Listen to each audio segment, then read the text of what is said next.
पढ़ाते थे, शिवपुरी मोहल्ला में हम तीनों परिवार में ट्यूशन पढ़ाते थे, जाके घर पर जाके ट्यूशन पढ़ाते थे। तो हम डीएवी के बच्चों को पढ़ाते रहे, तो हम पढ़ाते थे।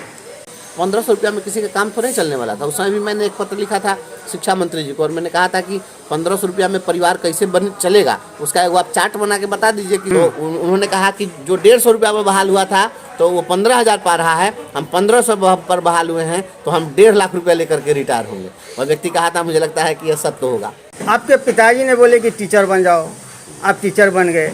के पाठक ने आपको बर्खास्त कर दिया तो आप एमएलसी बन गए। आपका उद्देश्य क्या था, लक्ष्य क्या था आपका पढ़ाई के वक्त? देखिए, हमारा लक्ष्य या किसी व्यक्ति का लक्ष्य न शिक्षक बनना होना चाहिए, न आईएएस बनना होना चाहिए, न नेता बनना होना चाहिए। एक जिम्मेवार नागरिक बनना यह महत्वपूर्ण चीज़ है।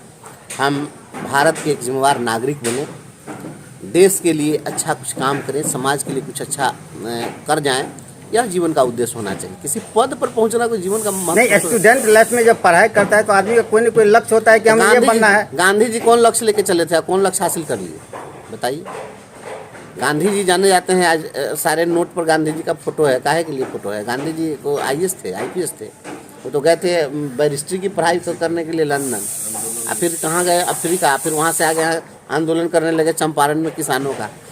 तो उद्देश्य यह नहीं है कि आपने कहाँ से डिग्री ली है, उद्देश्य यह नहीं कि आप किस बड़े पद पर पहुँचे हैं, आप समाज के कितना काम आ रहे हैं, जीवन का यह उद्देश्य होना चाहिए। हमारे जीवन का उद्देश्य यह है कि हम अधिक से अधिक लोगों के काम आ सके, अधिक से अधिक लोगों का दुख दर्द बांट सके। मेरे जीवन का लक्ष्य है। अच्छा सर, आप जब शिक्षा मित्र में बहाल हुए थे तो उस दौरान आपकी क्या परिस्थितियाँ लगी कि शिक्षकों के लिए आंदोलन के लिए कूद पड़े? क्या लगा? नहीं, तो हम तो कई बार बता चुके हैं इस चीज़ को।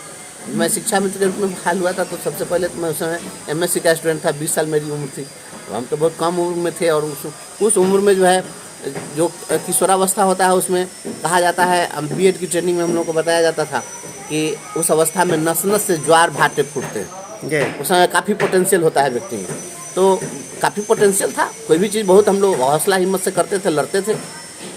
जिस जीवटता के साथ, जिस बहादुरी के साथ हम लोग उस समय लड़ते थे, आज उतना पोटेंशियल नहीं है। फिर बात भविष्य में आज जो है वह नहीं रहेगा। तो उस समय में हमने देखा कि जब मैं बहाल होकर आया तो देखा कि शिक्षा मित्रों की हाजिरी एक जगह नहीं बन रही थी। कई स्कूलों में शिक्षा मित्रों को बैठने के लिए शिक्षक का जो कमरा होता था वो उस शिक्षक सदन में बैठने नहीं देता था, उन लोगों को अलग बेंच डेस्क दे दिया गया था, उस पर लोग बैठते थे। यानी अजीब तरह की स्थिति थी। और अगर एक दिन नहीं आया तो 50 रुपया उनका वेतन कट जाता था, कोई छुट्टी नहीं थी, सभी त्रस्त थे, है ना। और मैं एक शिक्षक के दरवाजे पर, शिक्षा मित्र के दरवाजे पर मैं गया था, गर्मी का दिन था, और उनके बेटे ने जिद की कि मुझे आइसक्रीम खाना है। उस व्यक्ति के पास आइसक्रीम खरीद कर देने के लिए पैसे नहीं थे। तो मुझे बहुत अंदर से कचोट गया इस बात को कि भाई एक आइसक्रीम खरीदने की हैसियत एक शिक्षा मित्र की नहीं है। मैंने सोचा कि नहीं, इसके आर्थिक आज़ादी की लड़ाई लड़नी चाहिए, और तब मैं उस दिन से मैं लड़ा। क्योंकि उस समय में कोई जिम्मेवारी भी नहीं थी, शादी विवाह भी नहीं हुआ था, कोई पारिवारिक जवाबदेही नहीं थी। जो था केवल करने के लिए था, तो चिंता का कोई विषय मेरे लिए नहीं था। जो था वह हौसला था, और हम लोग उस हौसले से लड़े और लड़ते रहे। सर, आपको उस समय 1500 रुपया मिल रहा था, क्या लग रहा था आपको? शिक्षकों की हीन भावना दिखाई दे रही? आपको 1500 रुपया मिल रहा था, आपको बताते हैं। तो 1500 रुपया मिलता था, हम 3 गो ट्यूशन भी पढ़ाते थे उस समय। अच्छा, हम 3 गो ट्यूशन भी पढ़ाते थे, तो 1500 रुपया से काम नहीं चलता था। और चूँकि हमारे तो पहले से भी छात्र संगठन वगैरह चलाते रहते थे, लोगों का आना जाना सब लगा रहता था, तो हम और अपने शिक्षा के उद्देश्य से भी हम हमेशा जुड़े रहें, तो हम पढ़ते भी थे, पढ़ाते भी थे। तो हम यहीं पर ट्यूशन पढ़ाते थे, शिवपुरी मोहल्ला में हम तीनों परिवार में ट्यूशन पढ़ाते थे, जाके घर पर जाके ट्यूशन पढ़ाते थे। तो हम डीएवी के बच्चों को पढ़ाते रहे, तो हम पढ़ाते थे। पढ़ाई लिखाई से मेरा संबंध रहा सब दिन से। तो 1500 रुपया में किसी का काम तो नहीं चलने वाला था। उस समय भी मैंने एक पत्र लिखा था शिक्षा मंत्री जी को, और मैंने कहा था कि 1500 रुपया में परिवार कैसे बन चलेगा, उसका एक आप चार्ट बना के बता दीजिए कि इसमें कितना रुपया में खाना खा लेगा, कितना में दवाई ले लेगा, कितना में इलाज कर लेगा, कितना में स्वास्थ्य पर खर्चा करेगा। एक आप हमको चार्टें बना के दे दीजिए, मैनेजमेंट कम से कम सिखा दीजिए कि 1500 रुपया में कैसे लूजिएगा। तो हम तो उस समय भी सरकार से सवाल खड़ा करते रहे हैं, और सवाल एकदम बेबाकी से और तथ्यात्मक तरीके से करते रहे, जो आज कर रहे हैं उस समय भी करते रहते। तो शिक्षकों के लिए जब आंदोलन शुरू किए तो लाठी खाए कि नहीं आप कभी? आंदोलन जब होता है तो उस समय में पूछा जाता है कि नहीं लाठी खाए नहीं है पटना, बिल्कुल लाठी खाए हैं, बिल्कुल। तो क्या क्या परेशानियाँ आई आंदोलन के समय? परेशानी क्या हो गया? आंदोलन में परेशानी ये होती है, तो उसमें आंदोलन क्या सुख सुविधा मिलता है आंदोलन में? आंदोलन तो परेशानी का ही चीज़ है। आंदोलन जो है, जब आपके पुरुषार्थ की परीक्षा होती है तो आंदोलन में लोग जाते हैं, उस समय आपके पुरुषार्थ की परीक्षा होती है, आप कितना लड़ सकते हैं, भिड़ सकते हैं। तो उस समय क्या लगा था कि शिक्षकों की मांगे पूरी हो जाएगी? अभी 50,000 आप लोगों को वेतन हो गया शिक्षकों का। जी नहीं, उतने नहीं हुआ था, आप तो कम बोल रहे हैं। मैं गया था 2005 में, हमको लगता है दिसंबर महीना रहा होगा, ठंड का ही मौसम था। मैं बक्सर गया था, वहाँ पर धरना का कार्यक्रम था, और उस धरना के कार्यक्रम में हमारे एक साथी ने कहा था, आज के दिन मैं नाम नहीं जान रहा हूँ, तो आपका वीडियो वहाँ तक पहुँच जाएगा बक्सर के लोगों तक, तो फिर हमको मैसेज करेंगे कि सर हम ही बोले थे। वहाँ एक शिक्षक कोट उट पढ़ने हुए थे, खूब एक स्मार्ट पर्सनालिटी के, और उन्होंने कहा कि आप चिंता नहीं करिए, आज हम 1500 रुपया वेतन पा रहे हैं। जो 150 रुपया पर लोग बहाल हुए थे, उस समय में उन लोगों को 15,000 मिल रहा था वेतन, नहीं तो उन्होंने कहा कि जो 150 रुपया में बहाल हुआ था तो वो 15,000 पा रहा है, हम 1500 पर बहाल हुए हैं, तो हम 1.5 लाख रुपया लेकर के रिटायर होंगे। और व्यक्ति कहा था, मुझे लगता है कि यह सत्य होगा। सत्य होगा, बिल्कुल होगा। लोग उम्मीद से लोग लड़े, ऐसा नहीं है कि सभी लोग निराश थे। कुछ लोगों को अपने, सबके अपने अपने सोचने का तरीका है, काम करने का तरीका है। हम काम करते हैं तो हमें विश्वास होता है कि इस काम को करके हम सफलता प्राप्त करेंगे। तो हमको अपने ऊपर भरोसा होना चाहिए, दूसरे पर भरोसा नहीं, पहले अपना भरोसा होना चाहिए। अपना भरोसा हमारा था। चुनाव में भी लोग हमसे जितनी बात करते थे, इसके पहले अगर आप भी बात किए होंगे, तो मैं जितना कहा उतना ही वोट आया है जी। हम जितना वोट हमने कहा उतना ही आया।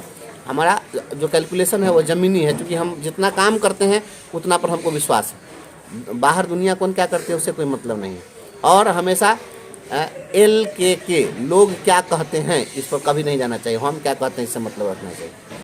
अभी स्कूल में पढ़ाई होती मनोज तिवारी का, पहले लालू यादव की जीवनी थी सिलेबस में, उसको हटा दिया गया। किनको आप सही मानते हैं दोनों में से? देखिए ऐसा है, कुछ अभिनेताओं के बारे में पढ़ाया जा रहा है, जिसमें मनोज तिवारी का भी व्यक्तित्व है, और उसमें लिखा गया है कि इन्होंने बिहार का गौरव बढ़ाया है, ये किया हो गया, ये सब बात उसमें लिखी हुई है।